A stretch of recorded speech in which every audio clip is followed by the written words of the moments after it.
You're scrolling YouTube late at night when a thumbnail stops you cold. A rusted, mud-caked car that looks like it's been underwater for 2 decades, with a title like Insane Restoration or Found This Abandoned Car in a Barn. You click. Over the next 12 minutes, you watch someone spray the whole thing down with dish soap, wipe it off, bolt everything back together, and fire up the engine on the very first try. The comments go absolutely crazy.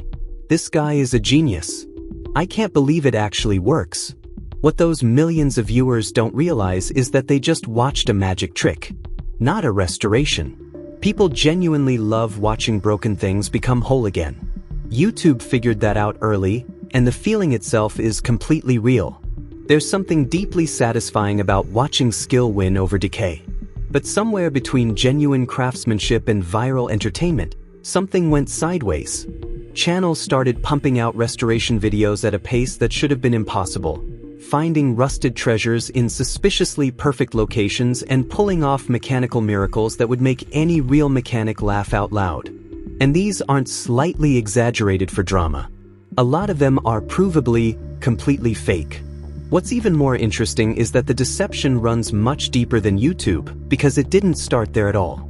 Long before anyone was filming restorations for views, the car industry had already figured out how to make damaged vehicles look perfect without actually fixing anything. The used car lot was the original blueprint for everything we now see online. Dealers in the 1960s and 70s understood something simple but useful about paint damage. A car doesn't look bad because the paint is gone. It looks bad because damaged clear coat scatters light in all the wrong directions, making the surface appear dull and neglected. So before a buyer showed up, dealers would wipe the paint down with kerosene, diesel fuel, or mineral oil. That liquid filled in the microscopic surface imperfections and temporarily restored the paint's ability to reflect light. Scratches vanished. Oxidation disappeared. The car looked like it had just left a detailing shop. Mechanics called it the wet down, the glaze, or the shine pass. It was an open secret passed between dealers for decades. Nothing was actually fixed.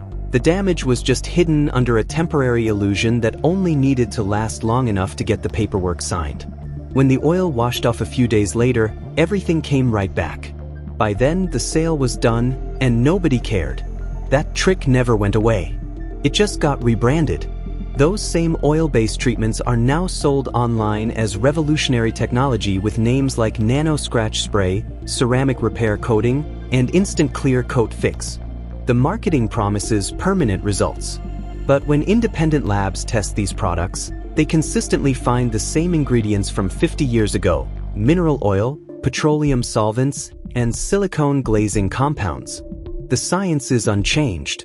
When a scratch breaks the clear coat, it creates an air gap that scatters light and makes the damage visible. An oil with a similar refractive index fills that gap. The light stops scattering, and the scratch appears to vanish. But it's still there.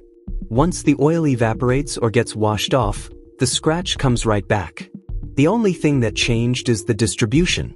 A 30-second video of this trick can now reach millions of people instantly and convert directly into sales through global dropshipping networks. Since most of these vendors operate from countries with minimal consumer protection, there's essentially nothing you can do when the permanent fix disappears after the first rainstorm. You're out of pocket, and they've already moved on. Once people figured out you could sell an illusion in 30 seconds, it was only a matter of time before someone asked a bigger question. If a short clip could do that, what could a 12-minute restoration video do? When platforms started paying creators based on watch time, deception found a much larger business model.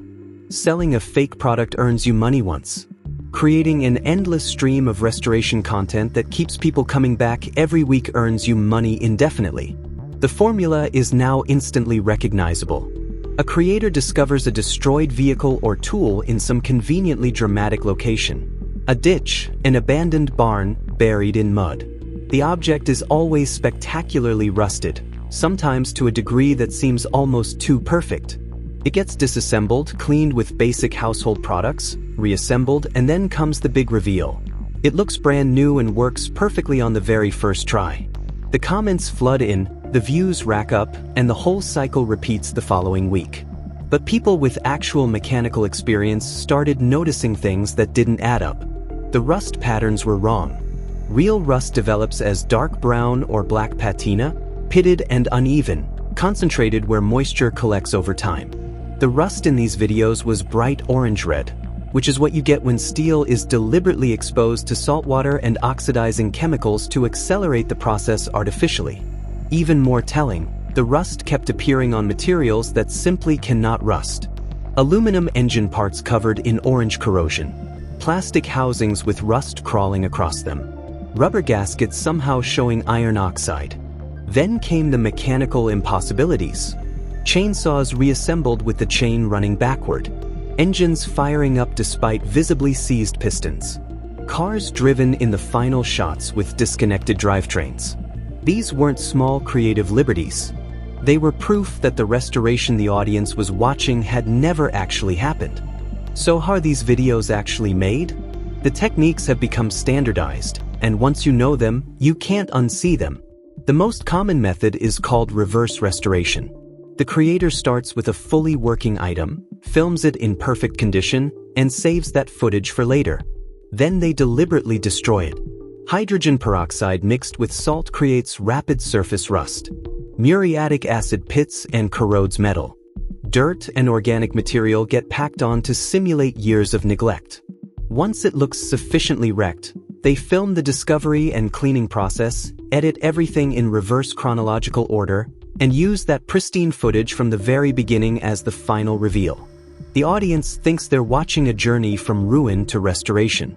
They're actually watching destruction played backward. For more complex restorations, there's a second technique, the part swap.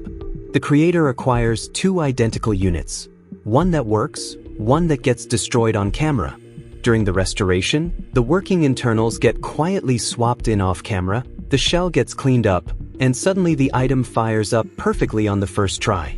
The signs are visible once you know what to look for: serial numbers that don't match between the start and end of the video, subtle differences in wear patterns, electronics with manufacturing dates newer than the supposedly abandoned device could ever be. YouTube didn't invent any of this. It learned from cable television, which had been running the same playbook for years. Shows like Fast and Loud, American Chopper, and Counting Cars built their entire identity around a formula where drama replaced process and editing replaced truth. Former cast members eventually confirmed that many barn finds were vehicles the host already owned before filming, that projects shown taking days involved months of off-camera work, and that most of the actual restoration was outsourced to professional shops that never appeared on screen. The staged conflicts, the hired actors, the manufactured deadlines, automotive television figured out early that real restoration work just didn't pull the numbers that manufactured drama could. YouTube didn't reinvent that formula. It just removed the broadcasting limitations and handed it to anyone with a smartphone. To understand why fake restoration content is everywhere, follow the money. A video hitting 1 million views earns roughly $2,000 to $3,000 in ad revenue. For creators based in Southeast Asia, where a large portion of these channels originate, that's several months of typical wages from a single upload. A genuine restoration means buying a vehicle, sourcing parts, and investing weeks of skilled labor. A fake one means $50 in chemicals, a weekend of filming, and a few days of editing, and the same vehicle can be reused across multiple videos by varying the damage each time. When you can produce 5 fake videos in the time it takes to make one real one, and both pull similar view counts, the incentive is obvious.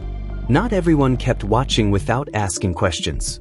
Mechanics, engineers, and hobbyists who knew what they were looking at started making debunking videos, pointing out the impossible rust patterns, the backward assemblies, the mismatched serial numbers.